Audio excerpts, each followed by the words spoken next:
Hello everyone, this is Awaz Khan. Welcome to my YouTube channel Study Point. This is the fourth part of CBSE Class 10 Social Science Geography Chapter 1 Resources and Development. In the previous class, we have studied that the development of resources and the resource planning in India.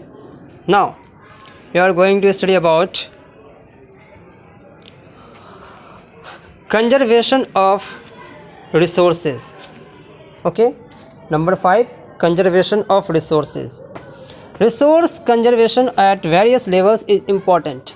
जैसा कि हमने बताया, हम लोग जानते हैं कि हमारे पास जो रिसोर्स है वो नॉन रिन्यूएबल है, यानी एक बार ख़त्म हो गया तो वापस नहीं आने वाला। इसलिए ज़रूरी है कि रिसोर्स को बचा के रखा जाए, उसका कंजर्वेशन किया जाए। Number 2, Gandhiji was very apt in voicing his concern about resource conservation in these words: "There is enough for everybody's need and not for anybody's greed."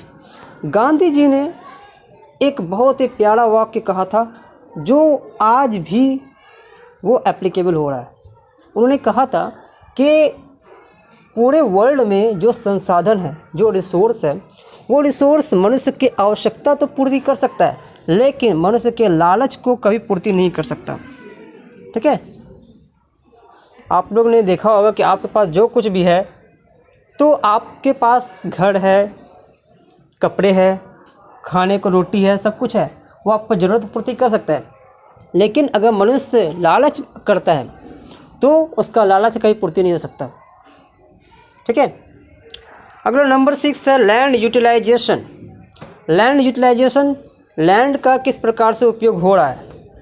जैसे हम लोग पढ़ते हैं कि लैंड जो है बहुत बड़ा है, हमारे पास इतना स्क्वायर किलोमीटर लैंड है, तो अब देखते हैं क्यों, जब इतना सारा लैंड है, इतनी सारी भूमि है, तो फिर हम उस भूमि का उपयोग क्यों नहीं कर पाते। तो देखते हैं लैंड को किस प्रकार से बांटा गया है। तो यहाँ देखिए लैंड यूटिलाइजेशन, लैंड का एक यहाँ पे फिगर दिया हुआ है, कितना यहाँ पे पाई चार्ट दिया हुआ है। 43% जो आपको दिख रहा होगा जैसे पाई चार्ट में, 43% जो है वो प्लेन है, यानी जहाँ पर खेतीबाड़ी हो सकती है, एग्रीकल्चर के लिए उपयुक्त ज़मीन है ये। 30% माउंटेन है, पहाड़ है जहाँ पर। अगला आता है 27% जो है वो प्लेट्यू है, जहाँ पर खनिज लवण पाए जाते हैं, मिनरल्स पाए जाते हैं। Land resources are used for the following purpose. अब लैंड का उपयोग कहाँ कहाँ होता है ये देखते हैं। फॉरेस्ट, सबसे पहले तो लैंड का यूज़ होता है फॉरेस्ट में। उसके बाद land not available for cultivation. अब ऐसा ज़मीन जो कल्टीवेशन के लिए उपयुक्त नहीं है, अवेलेबल नहीं है, यानी उसको हम लोग वहाँ पे कल्टीवेशन नहीं कर सकते। हमारे पास ज़मीन तो है लेकिन हम उसमें खेतीबाड़ी नहीं करते। तो ऐसे कौन कौन सा लैंड है, जैसे पहला हो गया बैरन एंड वेस्ट लैंड, यानी बंजर भूमि। वेस्ट लैंड यानी आपको मान लीजिए कि आपके आसपास में कहीं पर पोखर है, तो वहाँ पे खेतीबाड़ी तो नहीं कर सकते, वो तो आपका बेकार है। ठीक है, तो इस तरह हम देखते हैं कि बहुत सारा हमारे आसपास में ऐसी ज़मीन होती है जहाँ पे मान लो रोड बने हुए हैं, तो वो तो क्या, वो आपका तो बेकार हो गया, वेस्ट हो गया। तो इस तरह हम क्या देखते हैं कि बहुत से ऐसे ज़मीन है जहाँ पर हम खेतीबाड़ी नहीं कर सकते। तो हम लोग यहाँ पे सिर्फ उसी ज़मीन का पढ़ेंगे, यानी उसी ज़मीन का वैल्यू होता है जिस ज़मीन पर हम खेतीबाड़ी कर सकते हैं। अगला है B number, land put to non agriculture uses, यानी ऐसा लैंड जहाँ पर एग्रीकल्चर नहीं हो रहा लेकिन उसका यूज़ कर रहे। तो जब एग्रीकल्चर नहीं हो रहा तो इसको हम लोग कहेंगे क्या, कि ये हमारे लिए बिल्कुल ही बेकार ज़मीन है, यानी उससे हम लोगों को, देश को, इकोनॉमी को कोई फ़ायदा नहीं हो रहा है। जैसे बिल्डिंग्स, मान लो लोगों के घर बने हुए हैं, लोगों का घर बने हुए हैं, तो वहाँ पर देश को तो कोई फ़ायदा नहीं हो रहा है, उसमें खेतीबाड़ी तो नहीं हो रही है। अगला रोड्स बने हुए, फैक्ट्री लगी हुई है, तो ये सब होगी ऐसी ज़मीन जहाँ पर खेतीबाड़ी नहीं हो रही है।